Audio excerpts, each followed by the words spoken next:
Welcome everybody to something new I'm starting on the channel today.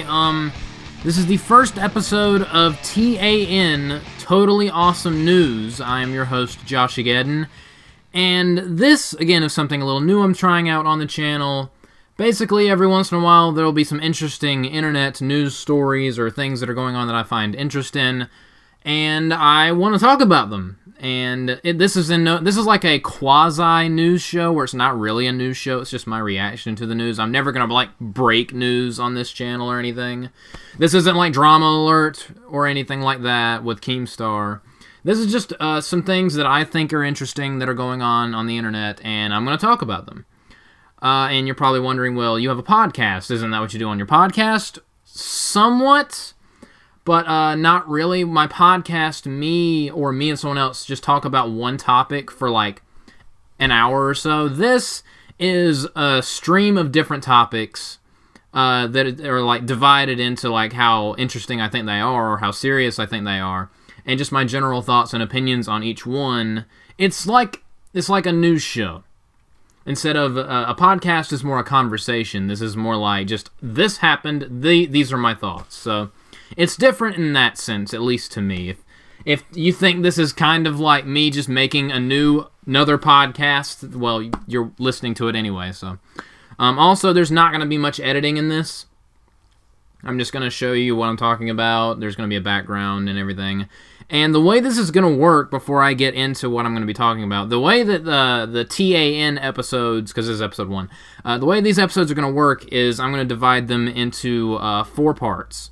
First part is what I'm doing now, is just me saying hello. This is Totally Awesome News, TAN. I guess your complexion benefits listening to this, because it makes you more tan. I really need to come up with better catchphrases for my shows. But anyway, so the first part is easily going to be the shortest part, just the introduction, how was your day, just, stuff like that.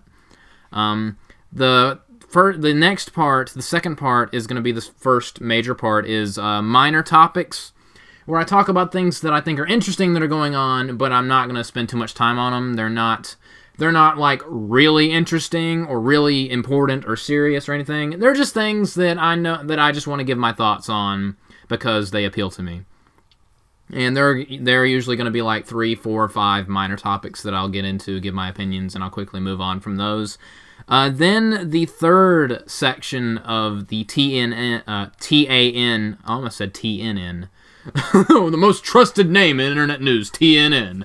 Anyway, so yeah, then after minor topics will be major topics, which will always be the 3 biggest stories or interesting things that I want to talk about. These I will actually take a considerable amount of time talking about, all the things I know about them, my opinions on them. And they can and cannot, they may or may not be more serious and less, oh, that's fun or that's funny or whatever. They're more important and serious things that I want to discuss.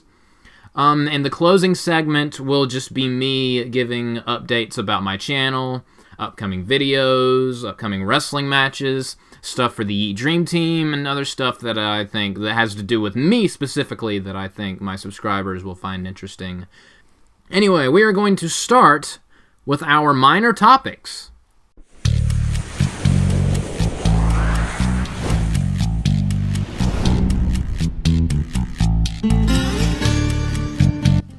First off, on minor topics, Brodie versus the Incredible Hulk had a death battle. They've been hyping it up for several weeks as the season finale of whatever season this happens to be for Death Battle. I don't know what season it is. I don't really keep up with Death Battle that much because a lot of the... not gonna lie, I think they're great, and there's so many channels out there that are dedicated to debunking them and saying this is wrong because they got... Even when the person that they think should win wins, they still critique their analysis. And while that might be fun to do, I just don't really understand the point of those channels because I feel like they're missing the point of Death Battle. It's presented as an analytical show, but you can tell that they're not being 100% serious. Yeah, they're trying to inform a little bit, but I think they're trying to more get you interested in what they're talking about, like the shows, all these facts and interesting tidbits about Brodie. Go watch anything that has to do with Brodie, or anything interesting that has to do with the Hulk. They're not trying to say, this is the complete anatomy of this character. And I feel like a lot of people misunderstand and misinterpret what they're saying, and they think that they're trying to actually be 100% analytical. This is all you need to know about this franchise. I don't think that's what they're doing. I think it's purely just entertainment. They aren't making this to be, this is who we seriously think would win. I mean, they probably do seriously think. They do have their opinions, and they stand by them. But the name of the game is to make something entertaining. If it was completely analytical, there would not be anywhere near as many jokes as there are in them. Because the Death Battle videos, even if you disagree with the outcome, which I do several times, the videos are funny. Like the Brodie Hulk one the other day. It was a really funny video. And I especially, probably my favorite part was at the end when the deer just went up to Brodie and just started licking his face. Because I've had, and I'll get into this in a second, it's very much a side tangent. But I've just been having issues with deer as of late. I mean, a couple weeks ago I was coming back home from my girlfriend's house and I hit a deer. So that led me to looking up deer versus car video compilations online where deers literally get launched into... It looks like deers bounce off of cars and go into space. It's hilarious, but anyway... So, so just my whole thing about Death Battle is I think people take it way too seriously. The people who make it, I don't think intend for it to be taken that seriously. Their word is not gospel. They're just fans. I don't know why people waste so much time arguing about this crap. It's fiction. People care way too much about fiction. But as for Brodie and Hulk specifically, I will say that I thought that the animation that they used for this looked weird. I enjoyed it. I thought it was great. It was fun, and I really liked it was a massive world-breaking showdown, which of course I'm always gonna like. But I did think like the cell shading that they were going for was a little wonky. Especially Broly's Super Saiyan C-type transformation, the one with the blonde hair. It looked really weird. The joke is Super Saiyan hair looks like bananas. They really, really, really look like bananas, and it was very much like... They could have went for the art style of this Death Battle was not my favorite. I don't think it was bad, it was just weird. But like the choreography and the over-the-top craziness was so much fun. And yes, I do approve of Brodie winning. Spoiler alert if you haven't seen it. Also, another thing about TAN, I'm not like... if I'm talking about something, just immediately assume spoilers. I might as well put a spoiler warning in the description for whatever like spoilerific thing I talk about on this news show. But yeah, I do feel like Brodie winning was the correct thing. And I kind of figured that was what they were going to do with... as soon as they brought up Hulk can regenerate, I immediately was like... I mean, Brodie has enough power to, like, cripple multiverses. So, I mean, he could just completely disintegrate the Hulk. And I'm sorry, I don't care what comic book they digged into. My grammar is amazing. I don't really care what comic book they dug into. The idea of the Incredible Hulk going toe-to-toe with Brodie in his green-haired form, especially Super Brodie. Dragon Ball Super Brodie going toe-to-toe at full power with the Incredible Hulk is a little bit silly in my opinion. But again, it's for fun. I can separate that from my mind and just enjoy it. Although I do think my biggest issue with the whole thing was the art direction looked a little weird. It wasn't awful. It was just odd. And I did think the deer licking Brodie at the end was funny. And I did think... I think them saying my power is maximum and showing the newspaper article where the little kid said that was kind of a wasted joke because when Brodie exploded out of the planet that the Hulk knocked him in, that was the perfect opportunity for him to say my power is maximum. So that was a bit of a wasted opportunity for comedy.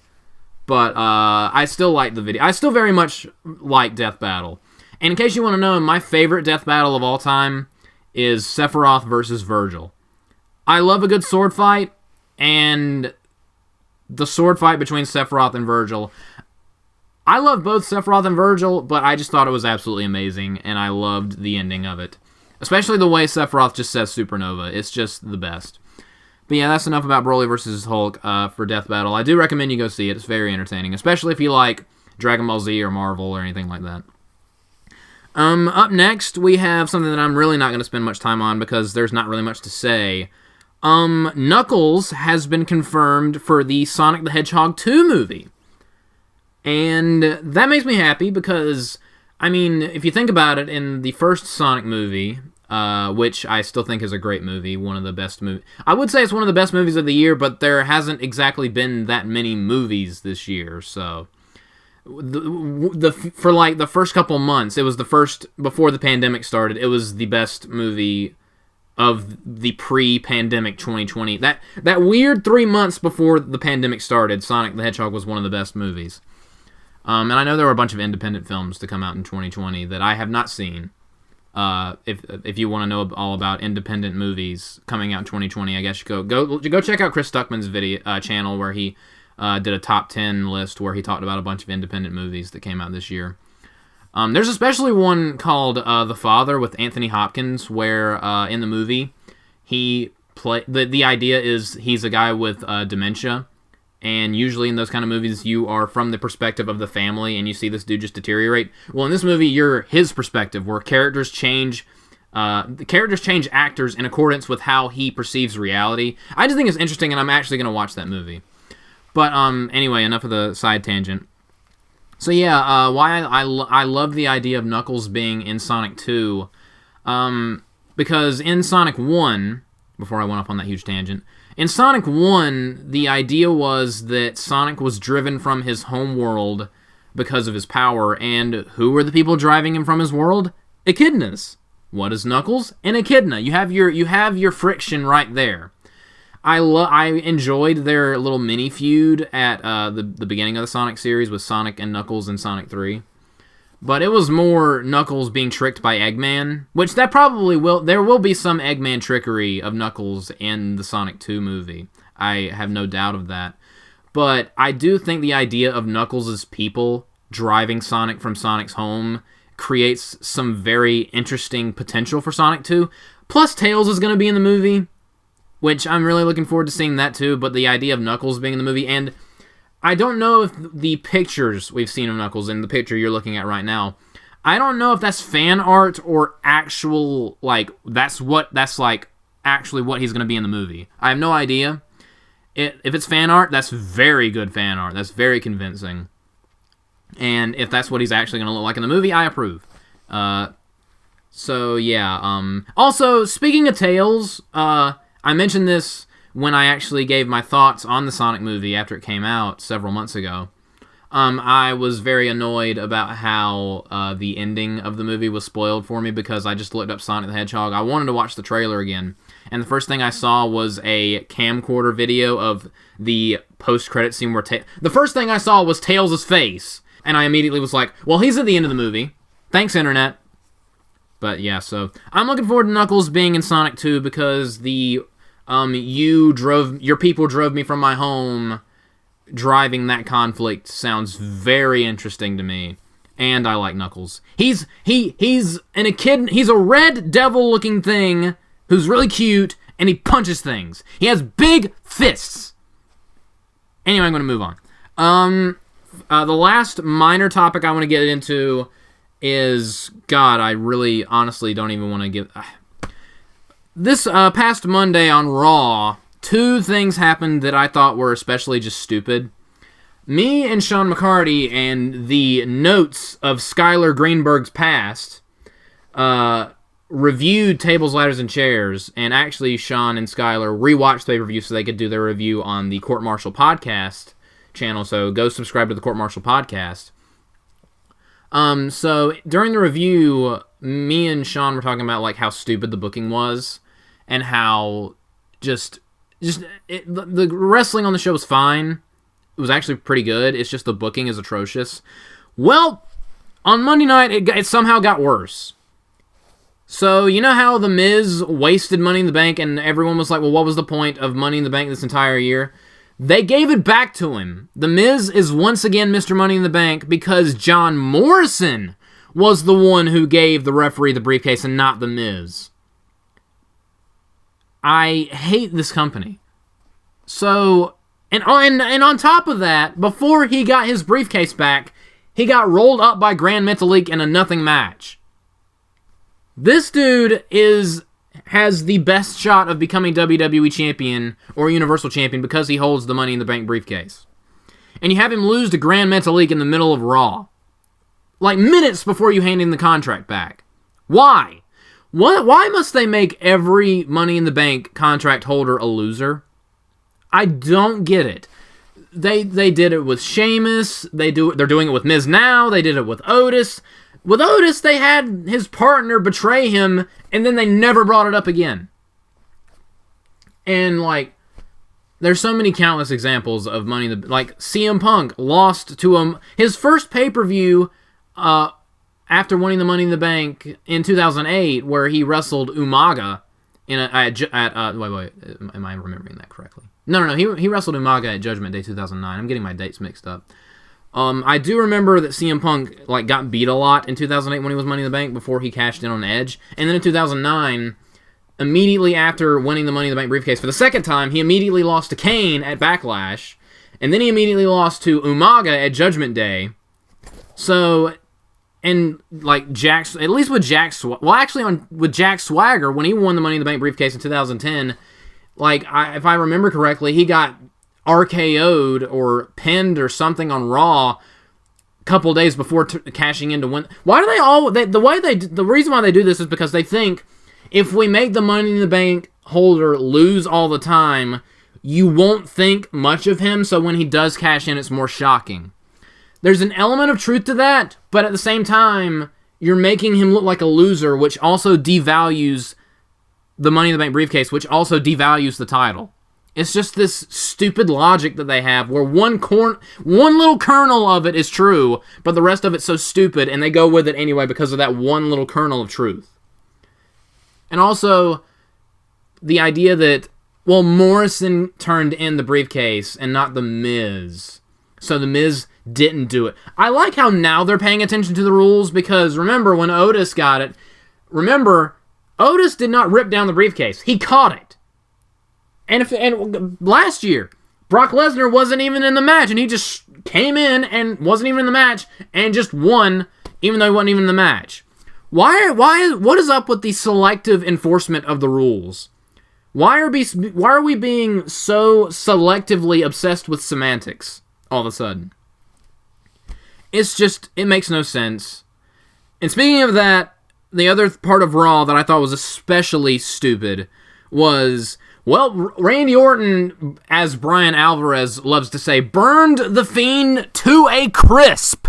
It's Brian Alvarez's favorite phrase all of a sudden, burned to a crisp.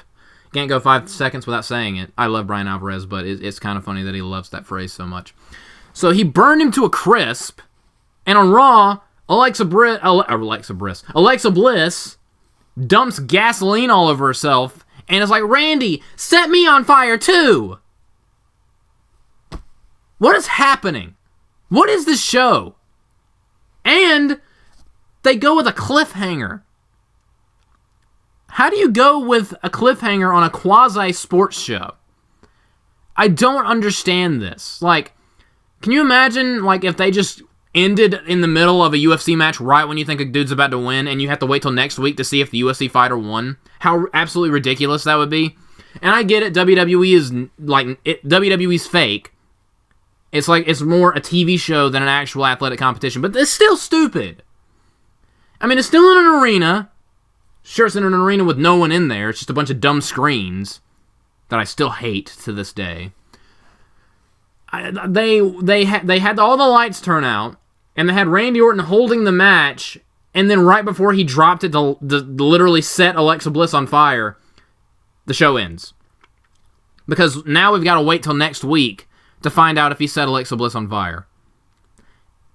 Every single feud that Bray Wyatt is in that has gone for any lengthy period of time ends up, every feud Bray Wyatt has been in his career that actually lasted a couple months gradually got more and more retarded as time passed. Each and every time. I'm not going to go into all these examples, but just think, with him and Randy Orton, they've been feuding since 2017, and it sucked when they started. They've been feuding since 2016. My God, it's been 4 years of awful. Thankfully, they had 2018 and 2019 away from each other, but still, Monday Night Raw sucks. I don't watch it, and this kind of stuff is why. There's no reason to watch it. And another example of just the absolute stupidity. The whole Retribution angle is just so dumb. The only thing good about Retribution is Mustafa Ali's hair. And the idea is that Ricochet is running the gauntlet facing each member of Retribution so he can get his hands on Mustafa Ali. Well, if you're going to do that kind of story, you have the babyface just barely eke out win after win, maybe even crush or squash one of the members of the Retribution so you can build up anticipation to Ali, and meanwhile you have Mustafa Ali beat other people on Raw, so you have two winners fight each other. What is WWE doing? Ricochet loses every single match. Then they have a promo where he's upset about how bad he sucks, where he cries, and people make fun of him on Twitter. And then he goes out, has a match with Mustafa Ali, loses again, via submission, and then Mustafa Ali's like, dude, you keep losing, why don't you just join us? And Ricochet's like, no, and then he gives Mustafa Ali a code breaker, or the recoil, and then he bolts. So like, where do we go from here? Is he going to have another match where he's going to lose again? This is so stupid. And also, if every single member of Retribution can beat Ricochet, why would they want him on their team? Why in the world would you want him on... He's the babyface, and he's the biggest chump, the biggest loser in the company. This company wants you to hate their babyfaces. I don't know why. And all of their storylines suck. So yeah, if you haven't watched any of my wrestling reviews, or if you're new to the channel, long story short, I don't watch Raw, I don't watch SmackDown, I just watch the pay-per-views and I give my thoughts on them. But every once in a while, when I saw Randy Orton sets Alexa Bliss on fire, I just had to see for myself. And then I ended up with blue balls because they ended the show right. I just don't even want to talk about it anymore. So it's so stupid. It is so stupid. But anyway, so those are our minor topics. Give me your thoughts on each topic. The Broly Hulk death battle, Knuckles confirmed for Sonic 2, and just how absolutely atrocious Monday Night Raw is nowadays, and has been for years. So that was our minor topics, and now we are moving on to our major topics, our top 3 stories.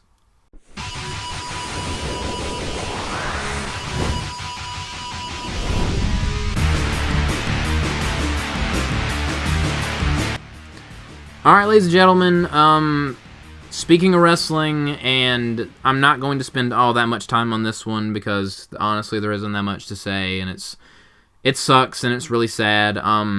This past week, actually over Christmas weekend, Brodie Lee, or John Huber, or Luke Harper, however you choose to identify him as, passed away because of a lung issue that he had.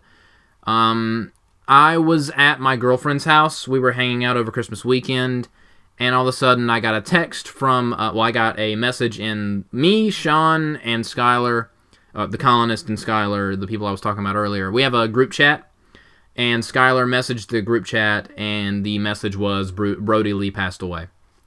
And I remember just staring at the screen, just completely shocked, and even my girlfriend was like, "Are you okay?"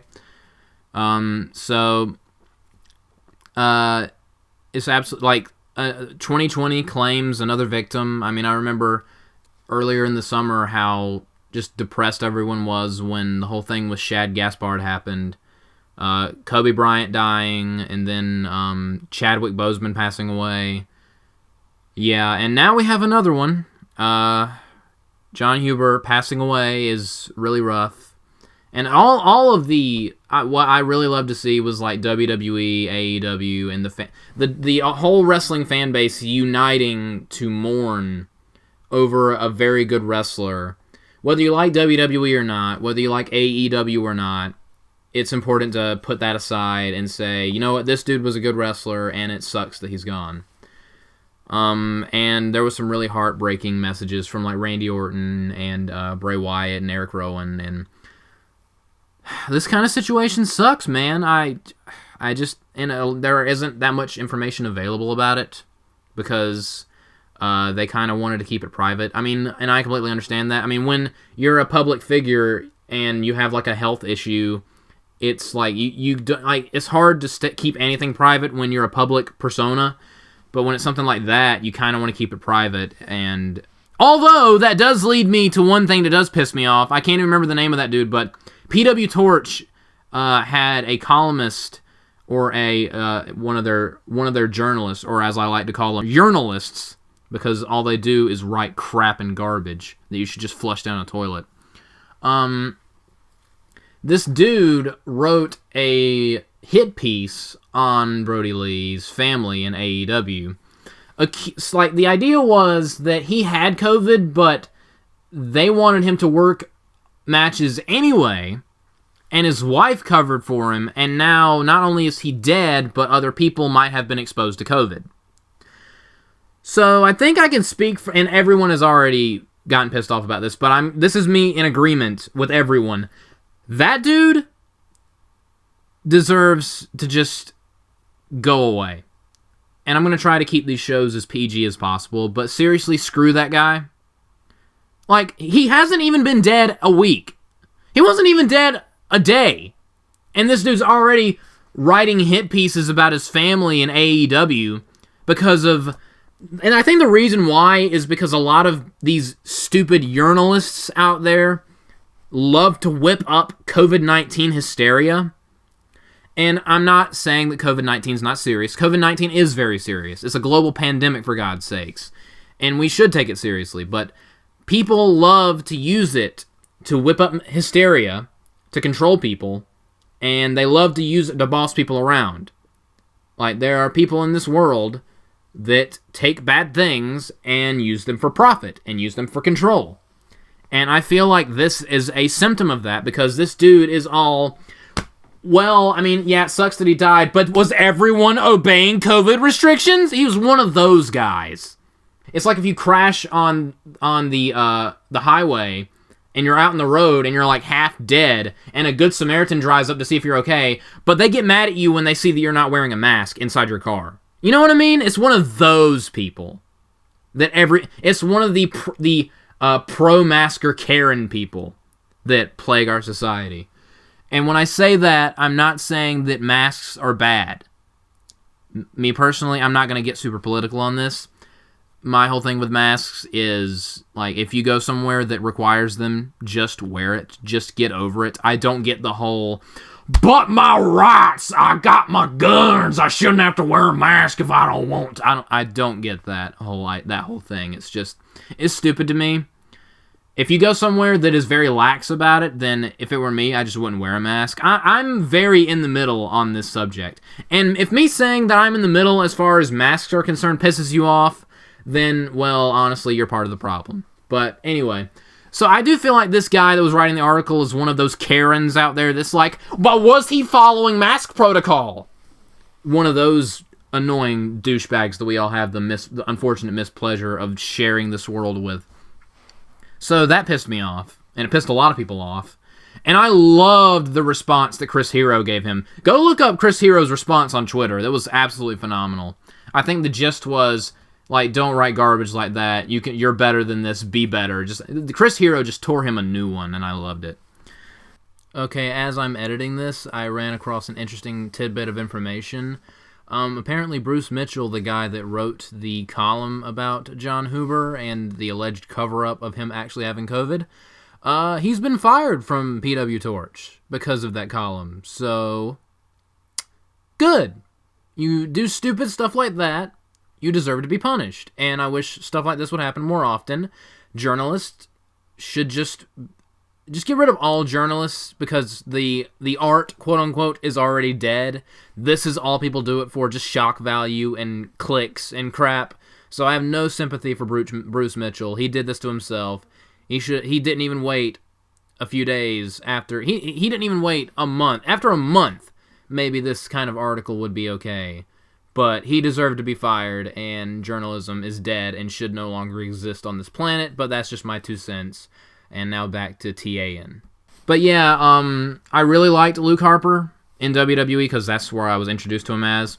Although I did see I saw like one of his matches in CZW where it was him versus Jon Moxley, and I remember Jon Moxley powerbombing him through the thumbtack table.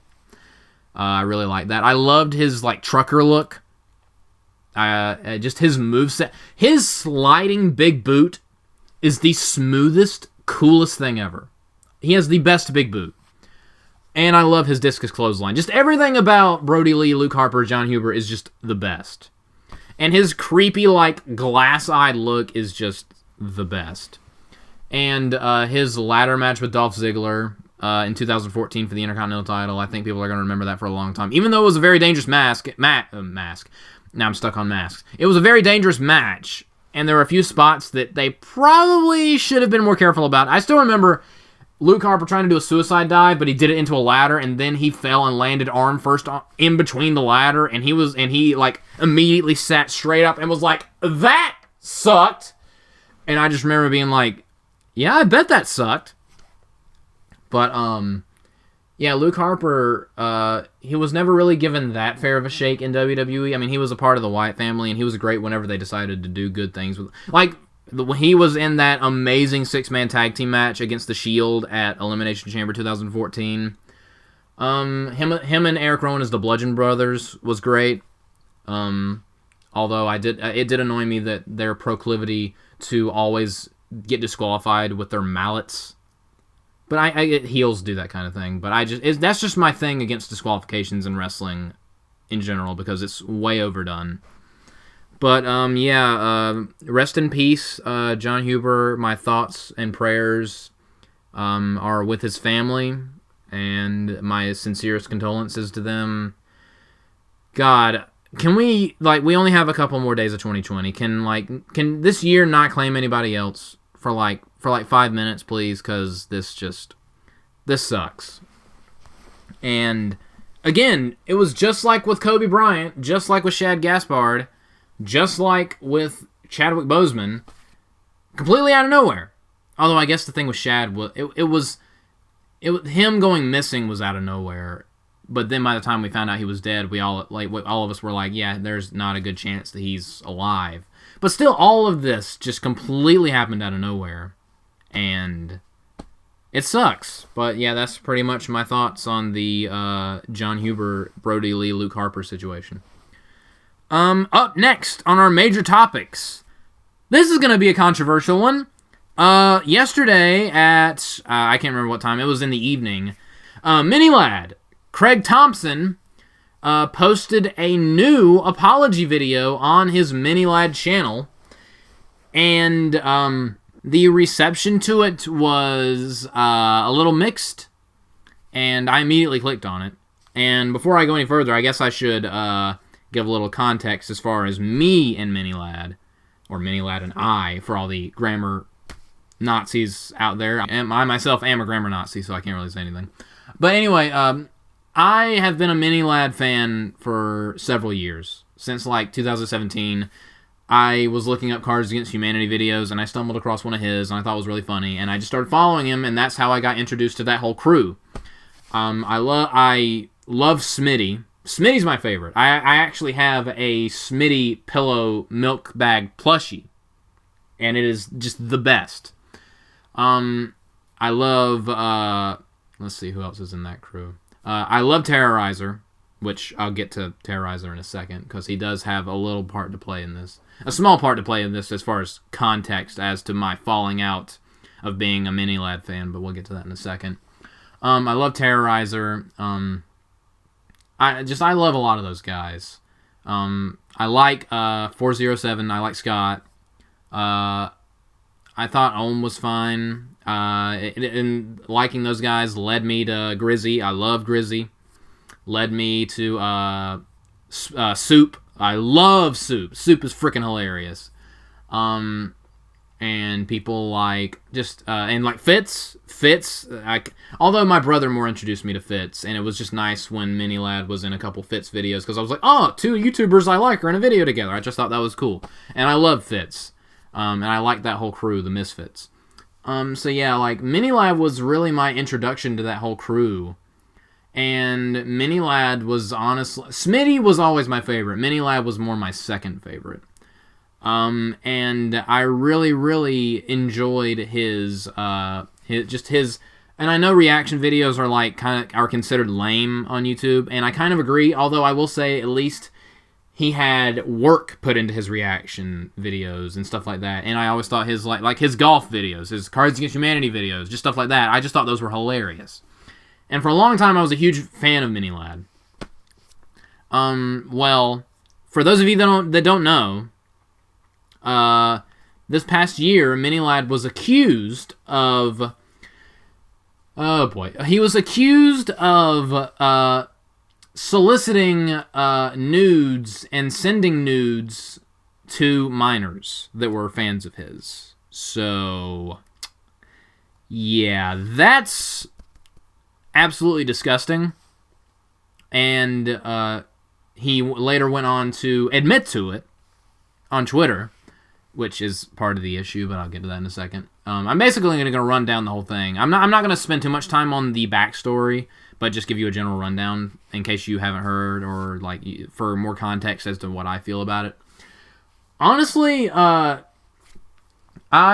that whole thing happened, I was already leaning towards, I don't know if I like Mini Lad that much anymore because of the whole thing with Terrorizer, because if you don't know, him and Terrorizer had a serious falling out because Terrorizer made some jokes, apparently, that Craig did not like, and instead of confronting him about it, like an adult, he went behind his back and did a bunch of scummy things, and then claimed that Brian was mocking mental health, and was basically just acting like a coward, and then talking crap about the guys on streams. And immediately, in one of his streams, he actually, contradicted himself mid-stream, where he was like, yeah, they kicked me out of the group. 5 seconds later, okay, I didn't get kicked out of the group. This is what happened. And I'm like, well, why didn't you say that in the first place? And his whole, they're still playing Gmod?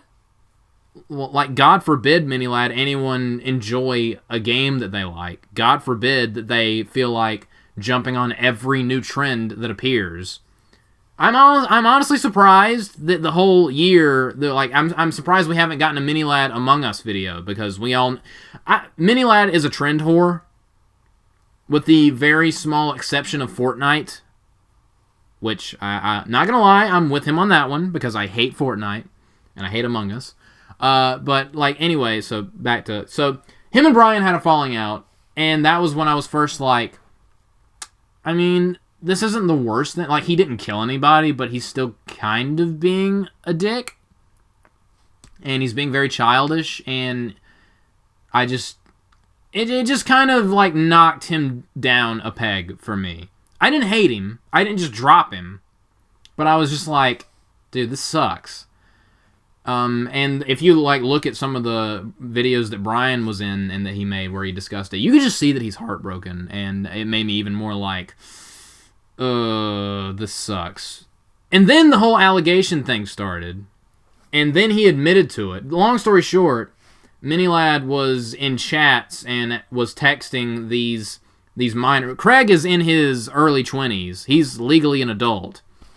And these were 16, 17-year-olds that he was openly flirting with. Super suggestive. And then one of them, I can't remember which one, because their names were... I keep hearing Hallie and then Haley, so I don't know if it's Hallie or Haley. I know the other one was Ash. So I can't remember which one it was, but he sent nudes to one of them and manipulated her into sending him nudes, which he admitted to, and that is disgusting. That's reprehensible. That is just... there's nothing more to say. That's just absolute. There's nothing you can say to that. There's no coming back from that. That's just one of outside of actually going and raping a teenager. That's the only way I can imagine him doing something worse. Let me put it this way: he's not on the level of Onision, but he's in proximity to that. Because while he didn't have people, while he didn't record people having grand mal seizures and torment people, he was... yay, I love notifications in the middle of a video. Thanks, phone. Anyway, while he wasn't, tormenting and, torturing them for his own sadistic, psychotic pleasure, he was still manipulating people. And one of the most disgusting things he was doing, and one of the most obnoxious things he was doing, was using his mental health as a human shield. Like, every time someone questioned his decisions or didn't want to do what he wanted to do, he was like, but my mental health, I might kill myself. Just to make people do what he wanted them to do. And after this whole thing came out, that's another thing he did. He was like, I was in a bad headspace, my mental health, I tried to kill myself, blah, blah, blah. And I'm just like, yet again, okay, this is going to be a hot take. And some of you might actually be offended by what I'm about to say, and I honestly don't really care. This is how I feel. If you have a problem with it, I'm sorry. I'm not going to apologize for it. Mini Lad is not the only person to abuse the idea of, I can get away with whatever I want because mental health. So many people do it.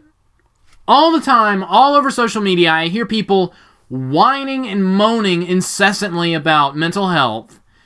And it's people using mental health as a cover for their bad decisions in life. And when it's not that, it's people who don't have issues, but they're saying mental health is important. Mental health is important. Oh, their entire timeline is nothing but mental health, because they want to bash you over the head with, look at how good of a person I am. Look how willing I am to have a conversation. Do you see how good of a person I am yet? I have friends who do that. I'm not going to name any of them, but I do have friends who, and I don't even think they're consciously aware of it, but they harp on mental health so much that it's off-putting. And full disclosure, mental health is a serious issue. I'm not denying that.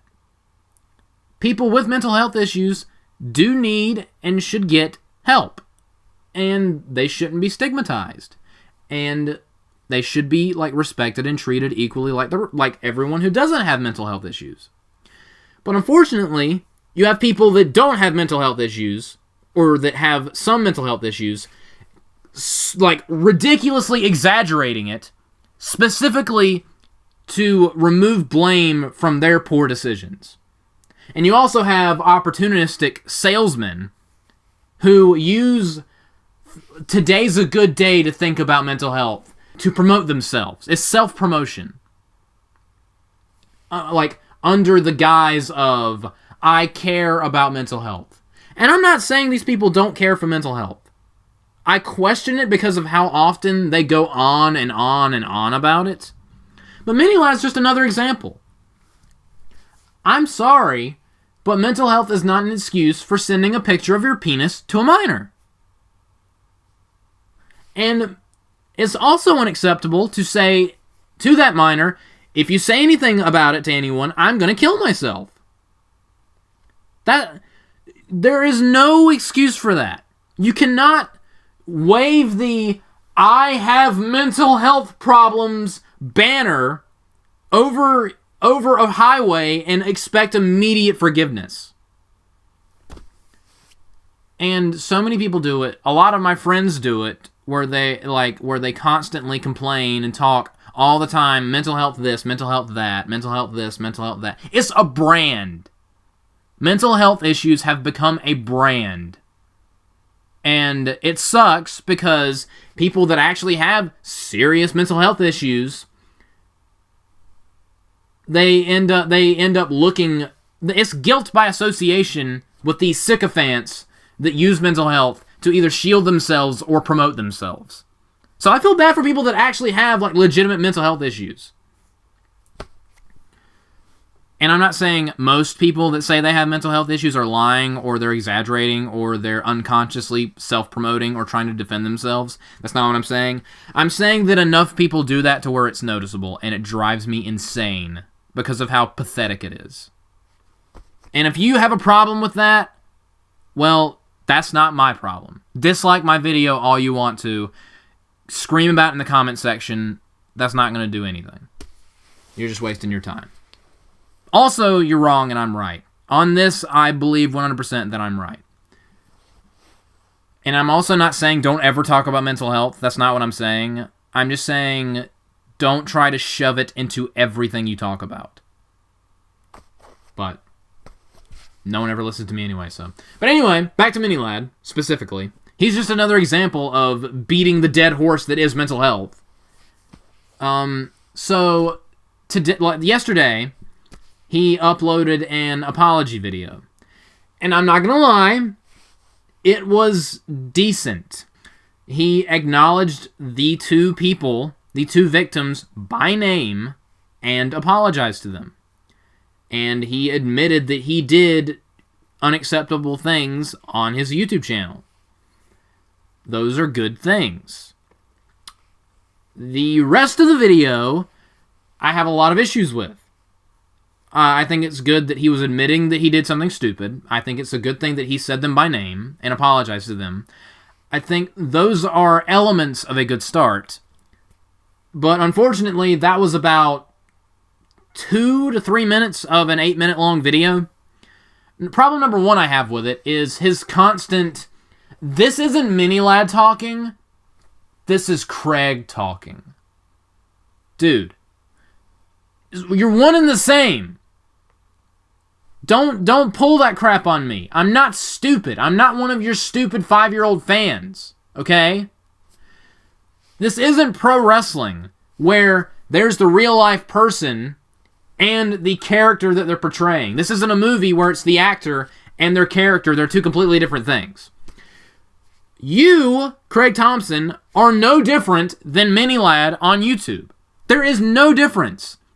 Me, my internet name, my internet character, Josh Ageddon, is no different than me. So this feels insulting to my intelligence that he's constantly like, this is Craig talking, by the way, this isn't Mini-Lad. I just, like, if you say it once, fine.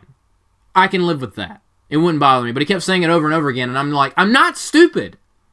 What is the difference between you and Mini-Lad? Well, Craig is a person, and Mini-Lad is an entertainer. Craig is an entertainer! He doesn't, like, have... That's his pseudonym. It's not an alternate personality. It's not an alternate character. It's not a role. There is no difference between the two. But he likes to insinuate that there is, and there's not, which is also like... It's this. I don't think this is what he was trying to say or trying to do, but it's you can almost interpret it as Mini-Lad was soliciting minors, not Craig. And he actually at one point in the video said that wasn't me. I was stupid. Da, da, da, da. Which, fine. But the whole this is Craig talking, not me. Like immediately in the video, that was one of the first things he said, and that immediately got on my nerves. So, another thing I found issue with, something I thought that was hilarious in the worst kind of way. The dude has a PR team. What? Craig has his own PR team. I felt like what an inappropriate time to flex. So, I was talking to my PR team. Dude, this is the my apology video, not the, hey, guys, I'm rich video. I make money off of this video you're watching, and I use it to buy stuff like a PR team. Screw you, honestly. Like, who has a PR team? I honestly laughed when he was like, my PR team. And speaking of that, there's two issues with his PR team, his alleged PR team. One, that the idea of him having one is so ridiculous and so elitist and just so much like nonsensical, out-of-touch celebrity. It's laughable. Two, the whole, I had to fight my PR team because I wanted to private message Ash and Haley. Oh, you're such a saint, Mini-Lad.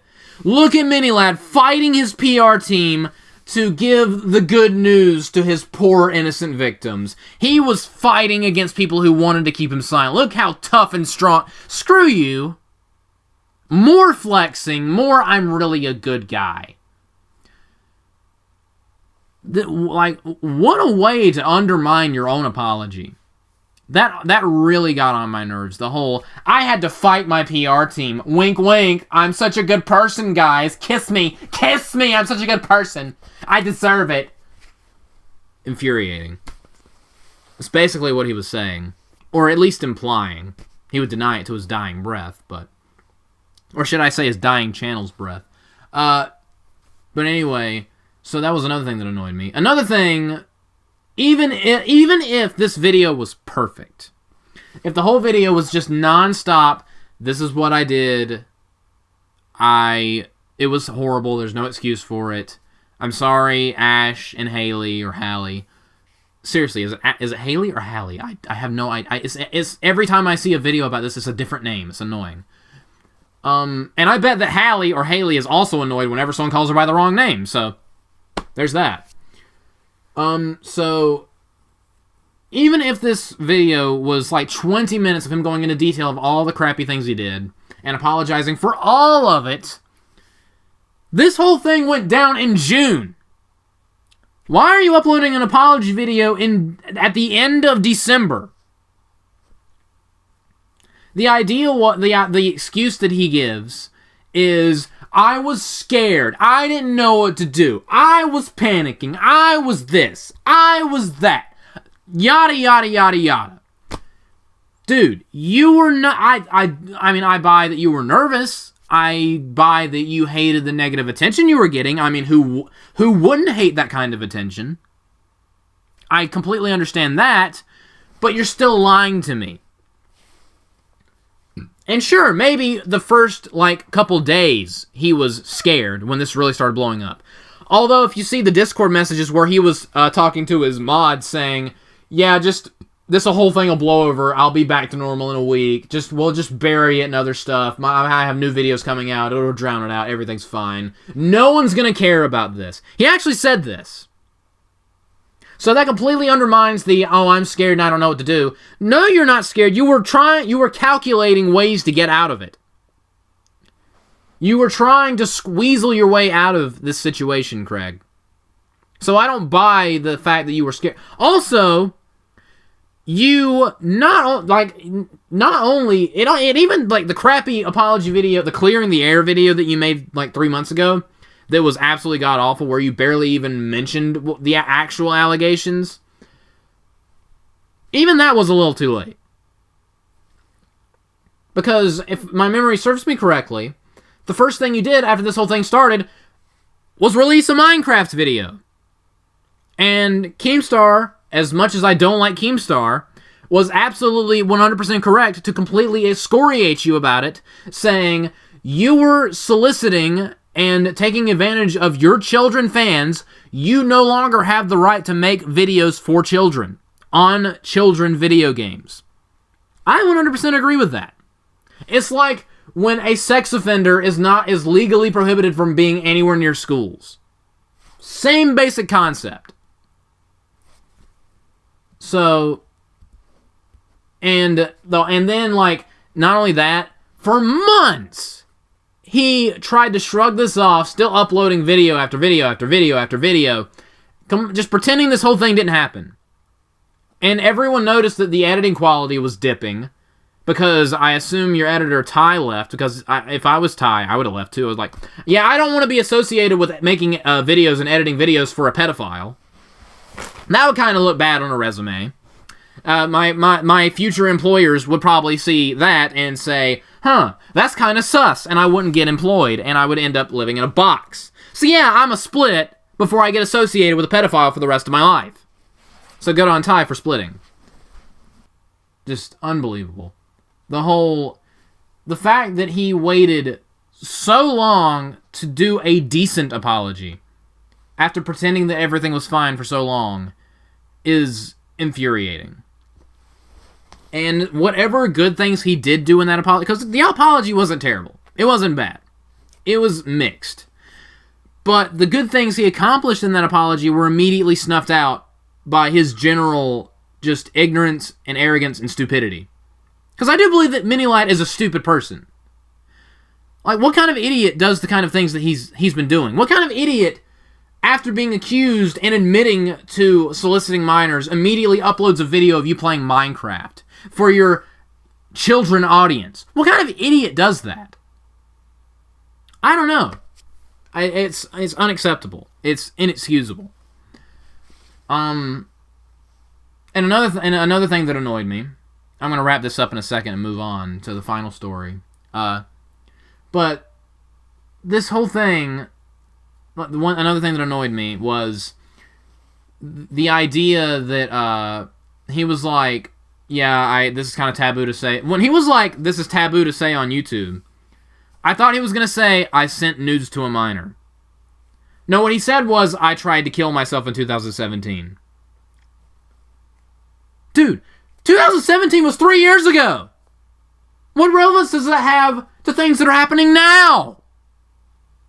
I get it, like, attempted suicide is a huge thing in someone's life. If you survive it. I know that's a huge thing in your life, but that does not excuse, several years later, soliciting minors. So using something bad in your life from 3 years ago to justify or excuse or make us feel, and you were saying, now don't feel sorry about me, I don't want like sunshine and rainbows, then you wouldn't have brought it up. You can't do something or say something for attention to immediately say, but I don't want attention. That's exactly why you said it. We're not stupid. Like you. My God. Just think for 3 seconds. But, and also, again, same problem with the clearing the air video where it was completely vague, and he barely mentioned anything. In this video, yes, he mentioned that he said inappropriate things to minors. He did not mention one time that he sent nude pictures to a minor and made a minor send him nude pictures. That was never mentioned once. Why? Because he still wants to have his YouTube channel. Because he's a scumbag.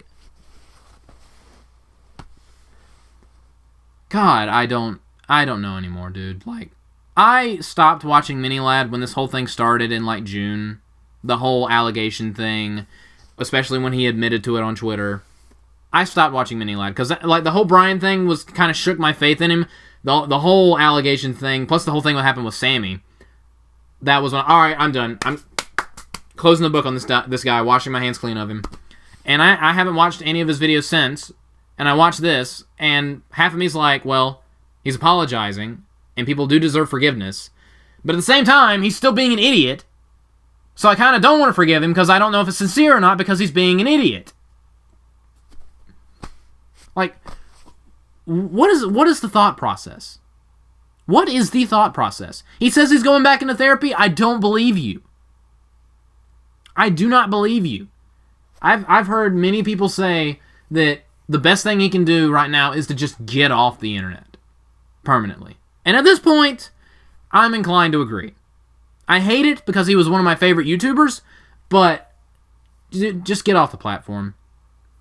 And also the fact that YouTube's done literally nothing about this is an indictment of YouTube itself. That YouTube still hasn't done anything about Onision. Patreon did. And I don't know, I actually don't know if YouTube demonetized Onision's channel or not, but so YouTube is completely fine with pedophiles. But if you challenge the results of the 2020 election, then they'll cancel you. But if you're a pedophile, you get to continue your career. So yeah, don't you love this lovely little website we post videos on? So those are my thoughts on the Minilad apology video. It's not the worst thing I've ever seen. And there wasn't any fake crying, thank God. But a lot of the things he says are so stupid and see-through, and it was still too vague. It was way too late. Like, this is the video he should have started with, honestly. If he would have started with this video, he still would have got a metric crap ton of hate. But it wouldn't have continued for months and months and months and months and months. Because this year he painted a really bad picture of himself, and it's not going to go away anytime soon. Just get off YouTube. Like, this is my ultimatum, Minilad. This is my ultimatum. Pay those girls money out of your own pocket. This won't refresh or give them back their dignity and integrity. This won't fix that. But they deserve to be compensated for the anguish that you put them through. Especially the one that you sent nudes to and the one that you made send nudes to you. You should just pay them. You should pay her like at least $1 million out of your own pocket. Because we know you have it. So, if you want me to forgive you, pay them and get off YouTube. That's it. Because if you don't do those two things, then he's not gonna pay them and he's not gonna get off YouTube. So I'm not gonna forgive him. But if he does, in some weird alternate timeline he does, then I'll forgive him. Because otherwise he hasn't changed. Alright, up next, ladies and gentlemen, from one topic that pisses me off to another topic that really, really, really, really pisses me off. Crying over Star Wars is stupid. No matter who you are. So, if you are a member of the Star Wars fan base, God help your soul, being a part of this absolutely miserable fart stain of a franchise fan base, you probably have heard about the whole thing with Star Wars Theory. And Hidalgo, whatever, I'll just call him Hidalgo. Long story short, The Mandalorian season finale airs, and if you haven't seen The Mandalorian, spoilers. Luke Skywalker comes in and he beats up a bunch of people with his green lightsaber, and it's awesome. It's actually really cool. Like, I haven't watched The Mandalorian, but I'm looking forward to it because I'm looking forward to seeing Ahsoka, and I'm looking forward to seeing Luke Skywalker, and I'm looking forward to see Mandalorian just wreck everyone. I'm just looking forward to a good Star Wars show. And me and my girlfriend are actually planning on starting watching it soon because I don't have Disney Plus. I don't like streaming services, so that's a whole nother thing. But I will be watching Mandalorian soon. The issue is, during the part where Luke Skywalker returns and is acting really cool with his green lightsaber and destroying the Dark Troopers, Star Wars Theory, who is a very popular Star Wars YouTuber with a couple million subscribers, was released a video where he reacted to it, and during that Luke Skywalker scene, he cried. He wept over how awesome it was. So, he posted it online, and a lot of people on the internet made fun of him for it. I'll get to that in a second, because I have my own thoughts on that particular subject, and that my thoughts will probably piss people off, but as we've already established, I really don't care what people think. Because a lot of the things people think are stupid, but we'll get to that. So, a lot of people made fun of him, and Hidalgo, whatever his name is an executive, like, he helps write the stories for the shows. He's a higher up at Lucasfilm. So he has a lot of clout. He has a lot of control over what happens in Star Wars. He made some kind of comment about don't share your feelings or something like that, to that effect, on Twitter. And everyone got up in arms about it. Like, Star Wars Theory was pissed, Geekdom 101 was pissed, this person was pissed, Geeks and Gamers was pissed, although to be fair, Geeks and Gamers is pissed about something 99.999% of the time, and it's always stupid, because Geeks and Gamers is the absolute worst cancer on this planet Earth. But I'll get to that. Everyone was pissed off at everyone, and everyone started arguing. How dare you make fun of this fan for crying over something he enjoys? Remember that, by the way. Yada, yada, yada. How dare this douchebag be in charge and not be fired and make fun of fans? Yada, yada, yada. And it became a whole big schmoz. These are my thoughts. The Star Wars community got so pissed off that this dude was making fun of Star Wars Theory for crying over The Mandalorian. This was the same fan base that made fun of that guy that cried over the Episode 9 Rise of Skywalker trailer. Hypocrisy much. Everyone made fun of that guy. That dude was sobbing over that Episode 9 teaser trailer. And everyone was making fun of him. But making fun of this guy because he was watching a part of Star Wars that people like, him crying over... The guy crying over Episode 9 is not okay, but the guy crying over Mandalorian is okay. You can't have it both ways, Internet. But That's just the Star Wars fan base being inconsistent, stupid, illogical pieces of garbage. The Star Wars fan base is the worst fan base on this planet. And it's because of garbage like this. All of them mocked the dude that was crying over Episode 9 trailer. And then all of them were up in arms. How dare you make fun of him for crying over Luke Skywalker in The Mandalorian? Because the idea is you're not supposed to like anything in the sequel trilogy. You're stupid. You're lame. You're an idiot if you like anything in the sequel trilogy. But we can like the things we like with reckless abandon. And how dare you make fun of us for liking what we like? We can make fun of you for what you like, but you can't make fun of me for what I like. That's the idea here. Because the fandom menace is so toxic. The fandom menace is why I hate talking about Star Wars as of today. It is the absolute worst cancer in any fandom I've ever seen. Remember, this is not the fandom menace, but the fandom as a whole, or a significant chunk of the fandom, over the years, this is the same fan base that almost pushed Ahmed Best to suicide. This is the same fan base that ruined Jake Lloyd's life. This is the same fan base that ran Kelly Marie Tran off of social media. God, I hate this fan base. I love Star Wars. I hate Star Wars fans. They are the worst people to ever walk this planet. And the most pathetic. But anyway, I mentioned a minute ago that I had something to say about crying over Star Wars. And this whole segment is called Crying Over Star Wars is Stupid. I'm sorry, but a grown man weeping over Star Wars and putting it online, you deserve to be made fun of. There's nothing wrong with crying. I'm not saying men shouldn't cry. It should be expected for men to cry. There's nothing wrong with a man showing emotion. That's not what I'm saying. This isn't a, you need to be a man, you need to be masculine, go outside, shoot deer, drink beer, ride monster trucks, drink beer, wow. Don't ever show emotion other than loud noises. That's not what I'm saying.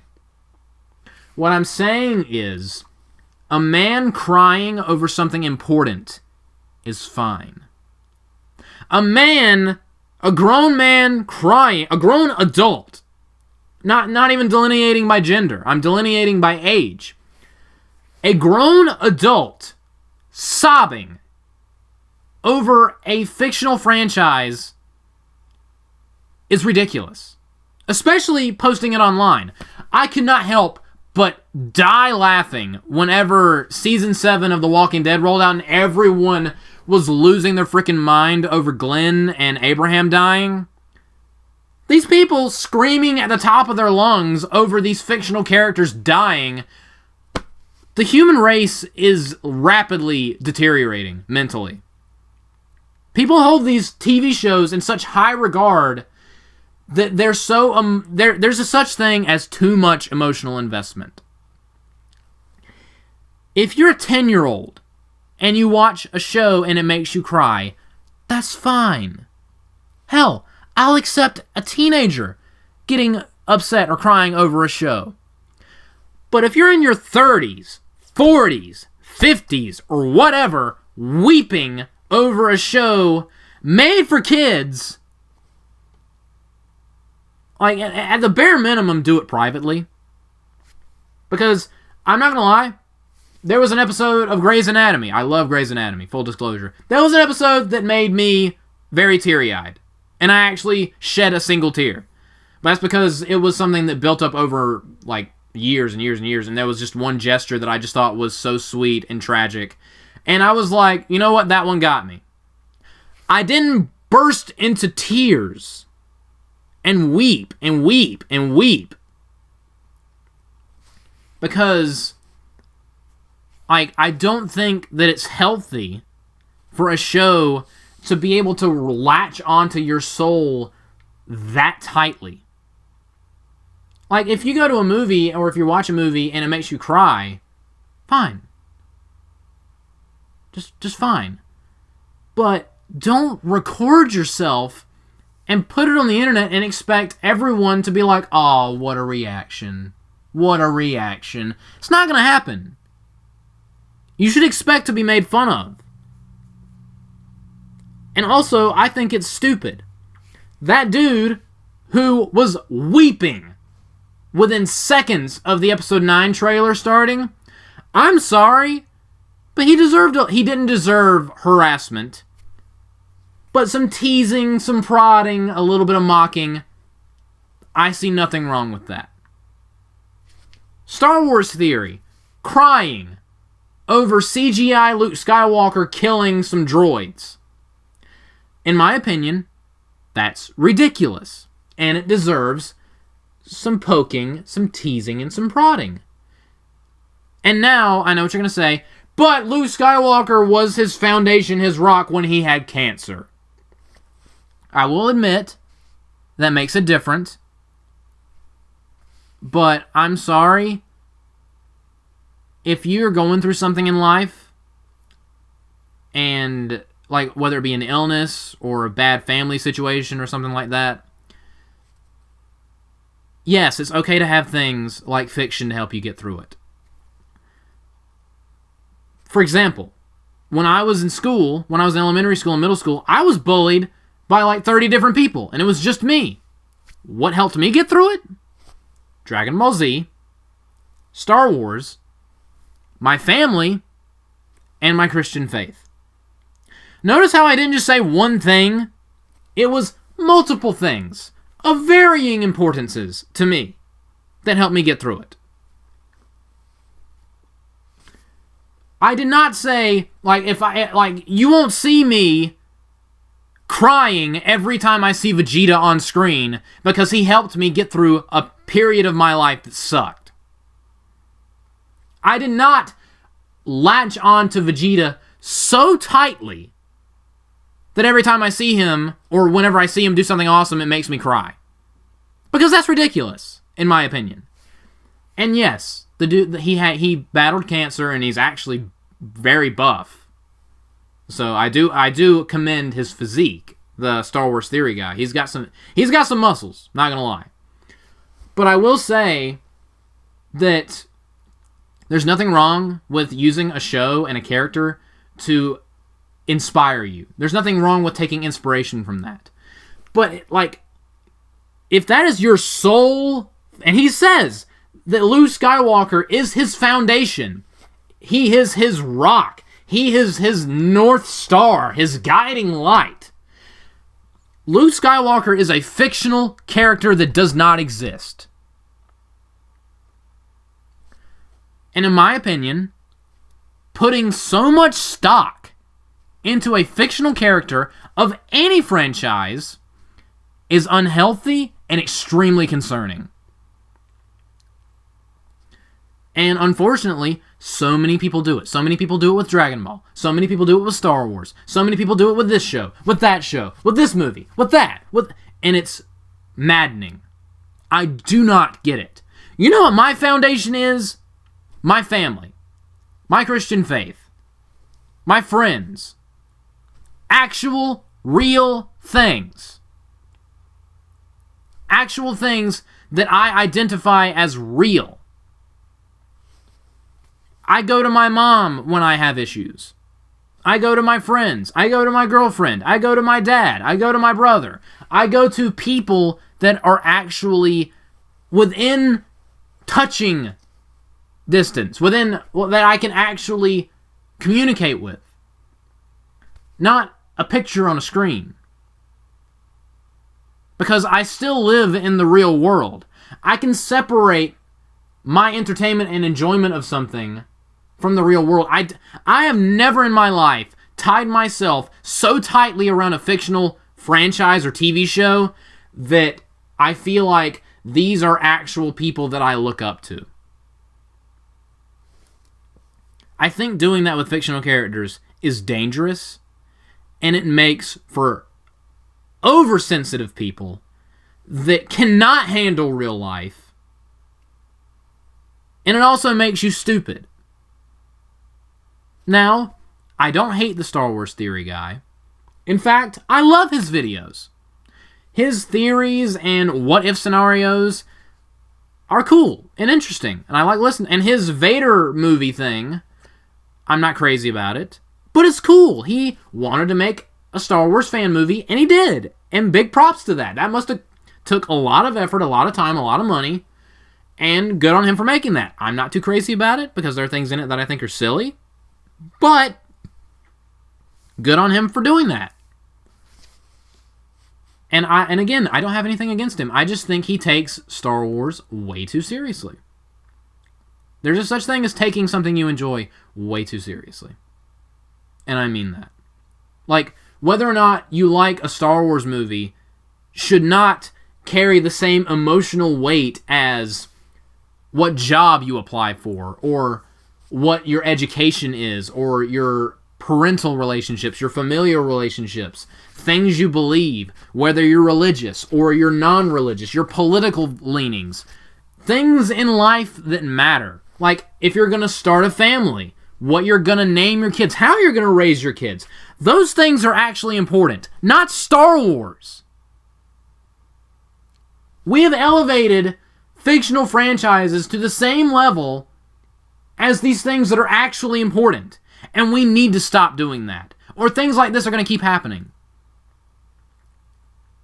That's the main reason why I hate the Star Wars fan base. They are so insane about this stupid space show that they make it unenjoyable for normal people and themselves.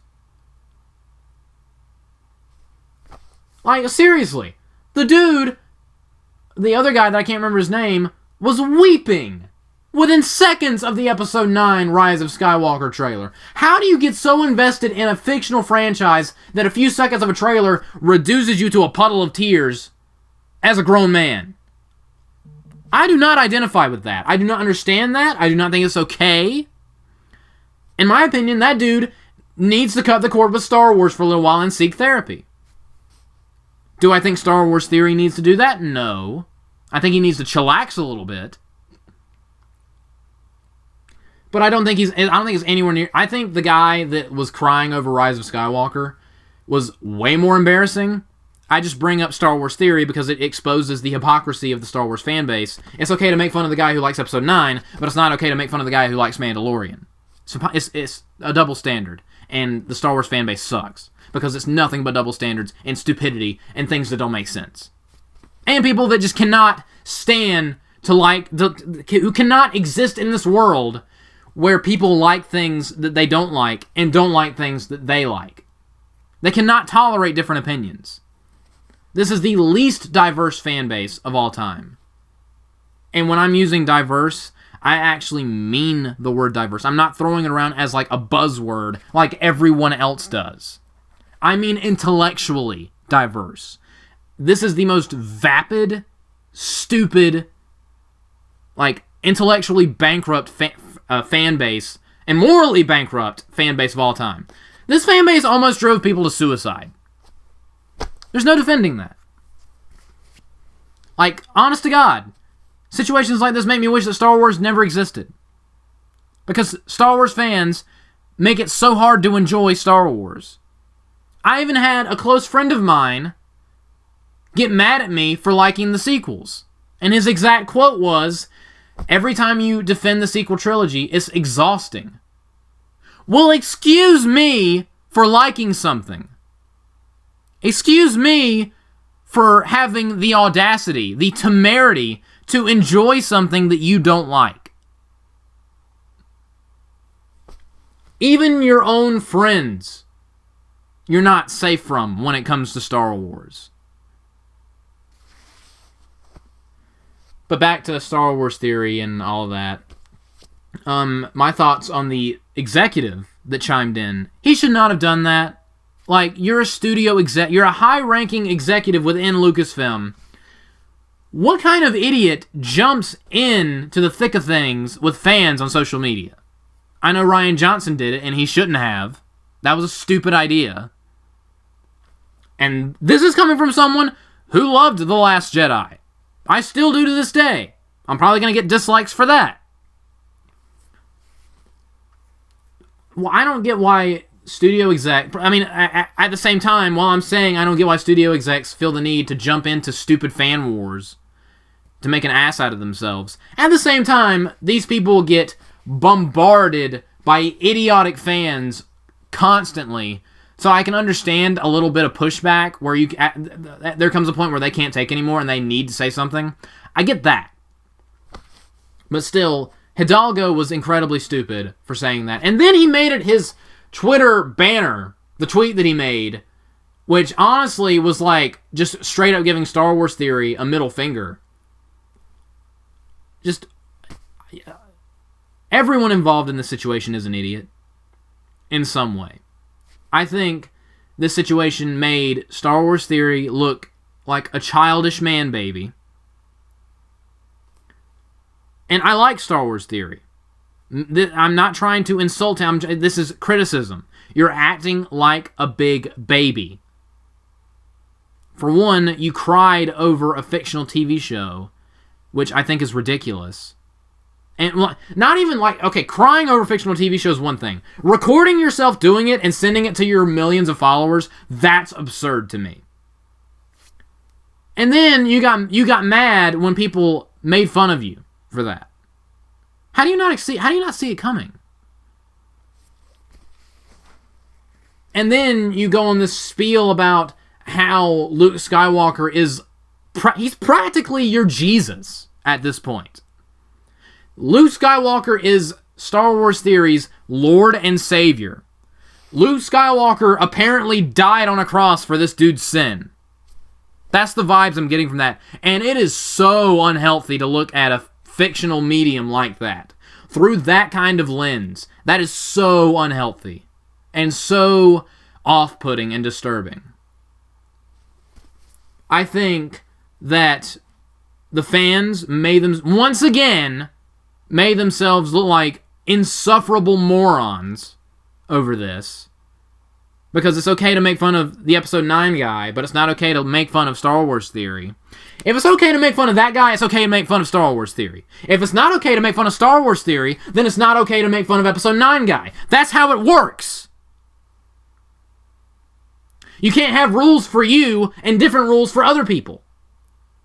Can we hold everyone to the same standard, please?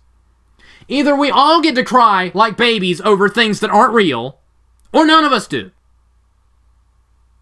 It's that simple. Oh my god.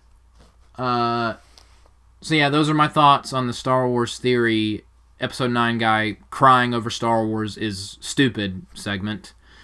Man, that was long, and that was heated, and my vocal cords are exhausted, but now I will move into the final section of TAW News, which will just be updates and channel information that I think you guys will find interesting.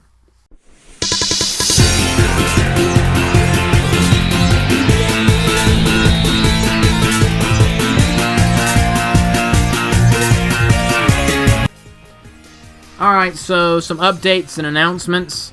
I'm recording this on a Tuesday.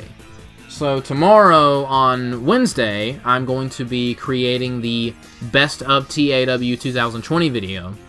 And that should be up at the earliest, the end of the day Wednesday. At the latest, Thursday.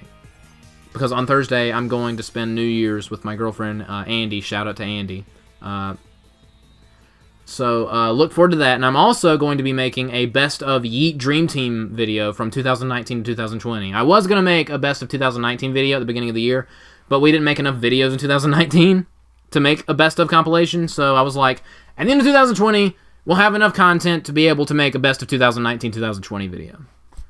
And after I get back from Andy's house after New Year's, I'm going to, me and my brother are going to start recording the Dragon Ball Z Kakarot videos that I'm planning to do, because I'm planning on playing the DLC, the Secret Power, the new Secret Power things where you get to go Super Saiyan God and Super Saiyan Blue.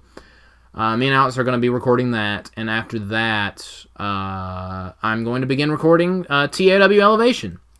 And of course, there's going to be a pre-show, and then the main show.